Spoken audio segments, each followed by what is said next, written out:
Rekaman sebenarnya. Burung. Bentar 3 kata yang saya punya. Ya, permisi. Selamat pagi Pak Boy dan teman-teman. Pada kali ini kita akan mempresentasikan tentang Bumi. Iya, bumi. Sejarah bumi. Iya. Ya. Sebelum itu perkenalkan, nama saya Jasri. Nama saya Julian. Nama saya Fion.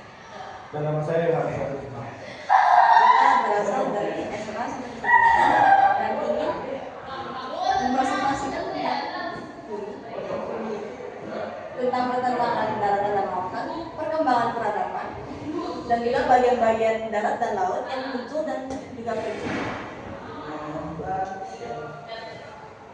Selamat Selamat menyaksikan. berawal dari pertentangan. Kita mulai dari daratan dulu ya. Jadi pertentangan daratan dimulai pada benua Pangaea mulai retak dan pecah menjadi 2 benua. Dan itu petanya jadi benua Laurasia dan benua Gondwana. Jadi Laurasia itu bagian utara dan juga Gondwana itu bagian selatan. Ini terjadi sekitar 200 juta tahun yang lalu. Lalu kita ke yang lautan. Sumber benua Pangaea 200 juta tahun lalu itu daratan benua masih 61 atau yang disebut sebagai super benua dan disebut raksasa Pangaea. Dan sekarang pecahnya Laurasia itu menjadi yang sangat terkenal yaitu Amerika Utara, Eurasia. Dan juga ini terbentuk lautan baru. Dan ada petanya juga dari Gondwana yang terjadi Amerika Selatan, Afrika dan Antartika. Australia, sorry. Antartika juga. Nah, terus sekarang juga tektonik itu terus bergerak hingga saat ini. Lempeng tektonik terus bergerak yang menyebabkan dua benua terus bergeser dan mengalami sebuah perubahan bentuk, menciptakan pegunungan yang baru atau memicu gempa-gempa bumi. Nah, terus kita ke perkembangan peradaban dari dulu hingga sekarang. Nah, jadi itu ada 4 zaman. 4 zaman itu dibagi menjadi 1. Yang pertama dulu deh, zaman prasejarah. Nah, zaman prasejarah ini adalah zaman di mana manusia mulai muncul dan mulai berburu, mulai mencari-cari untuk hidup, berkembang biak. Zaman Ya. prasejarah ini dibagi menjadi 2, yaitu zaman batu di mana manusia mulai berburu dan mengumpulkan alat dari batu, dan juga zaman logam di mana batu-batu tersebut diubah menjadi logam dan manusia mulai memakai logam seperti tembaga, perunggu, besi untuk digunakan menjadi alat yang lebih maju, yang lebih lebih modern daripada memakai batu doang. Selanjutnya kita masuk ke zaman kedua, yaitu zaman pasif. Nah, zaman pasif ini adalah zaman di mana muncul peradaban besar pertama di Indonesia. Di mana di sini ada tiga peradaban besar, yaitu Yunani kuno, Mesir kuno, dan Romawi kuno. Dan juga Mesopotamia. Iya, berarti ada 4. Tempat. Iya. Nah, di sini terjadi kemajuan di bidang filsafat, seni, arsitektur, ilmu pengetahuan, hukum yang disebabkan oleh perkembangan zaman tersebut. Di mana mulai muncul banyak filsuf, arsitek, Seperti yang di Yunani itu, maka ada banyak patung-patungan yang muncul dan sekarang ada di museum-museum.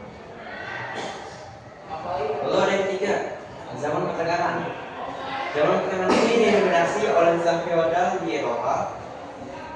Lalu zaman pertengahan ini juga merupakan periode penyebaran agama besar seperti Islam dan juga Kristen.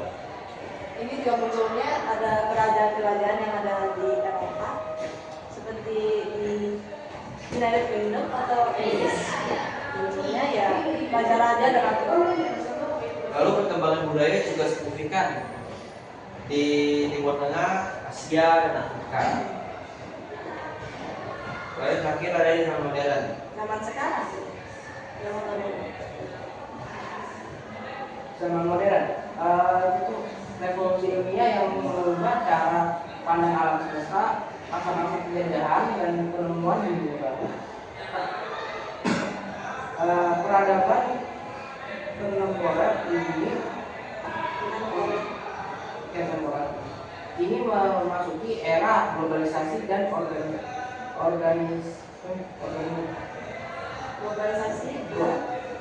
digitalisasi yang dipengaruhi oleh teknologi modern. Zaman ini ditandai dengan revolusi industri yang membawa inovasi teknologi besar Seperti mesin uap, listrik, kayak gitu kan? ya, dan juga telegrafi. Perkembangan pesat dalam pengetahuan, informasi, teknologi, dan transportasi juga Berpengaruh dalam zaman ini. berpengaruh. Lalu kita ke bagian-bagian bumi, darat, dan laut yang muncul dan pergi. Nah, fenomena muncul dan hilangnya daratan merupakan bagian dari dinamika alam yang dipengaruhi oleh proses biologi dan oceanografi yang terus berlangsung. Selain faktor seperti letusan gunung berapi, gempa bumi, dan abrasi, perubahan permukaan bumi juga dapat terjadi akibat naik turunnya permukaan air laut atau sea level change yang dipengaruhi oleh iklim global. Misalnya, ketika es di kutub mencair karena pemanasan global, permukaan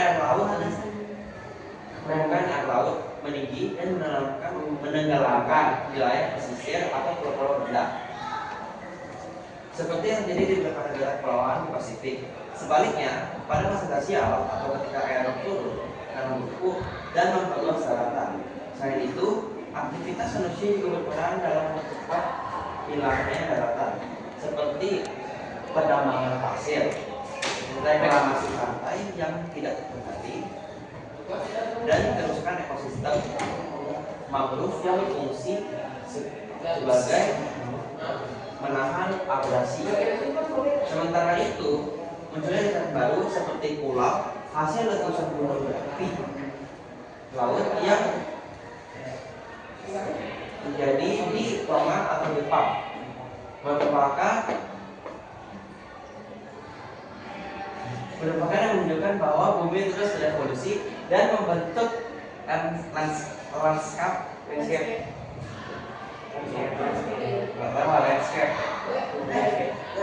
landscape baru melalui kekuatan alam yang sangat luar biasa. Muncul dan terjadinya menjadikan ada aktivitas tektonik seperti gempa bumi, oceanografi, dan abrasi. Munculnya daratan, pulau atau daratan muncul secara tiba-tiba akibat aktivitas geologis seperti gempa bumi atau letusan gunung berapi. Contoh, pulau anak Krakatau muncul setelah meletusnya gunung Krakatau, dan pulau-pulau baru juga pernah muncul setelah gempa bumi, setelah terjadi gempa bumi. Nah, contohnya itu beberapa pulau di Banten seperti Pulau Galang Gundul dan Pulau Wahon dilaporkan telah menghilang karena abrasi. Yes, abrasi. Terima kasih. Maaf kalau ada salah kata. Kurang 10 menit. Kalau ntar Nah, setelah tadi saya juga ingin menambahkan beberapa hal penting tentang 3 soal-soal tersebut. Yang pertama, yaitu selain proses perpecahan Pangea, pertentangan antara daratan dan lautan juga dipengaruhi oleh dinamika geologis yang kompleks, seperti aktivitas vulkanik, subduksi, dan pembentukan pegunungan di sepanjang batu lempeng. Selama ratusan juta tahun, pergerakan lempeng tektonik tidak hanya memisahkan benua, tetapi juga menciptakan jalur samudra baru seperti Samudra Atlantik yang mulai terbentuk sekitar 180 juta tahun lalu akibat permisahan antara Amerika dan Afrika. Sementara itu, Samudra Pasifik mengalami penyusutan di beberapa wilayah karena aktivitas zona subduksi. Perubahan ini juga berdampak besar terhadap iklim global, arus laut, dan evolusi makhluk hidup karena pemisahan benua menyebabkan isolasi ekosistem dan perkembangan spesies yang berbeda di tiap daratan. Hingga kini, benua-benua terus bergerak dengan kecepatan beberapa sentimeter per tahun, dan para ilmuwan memperkirakan bahwa dalam puluhan juta tahun mendatang, benua-benua tersebut dapat bergabung kembali membentuk superbenua baru yang disebut Pangea Proxima atau Amasya.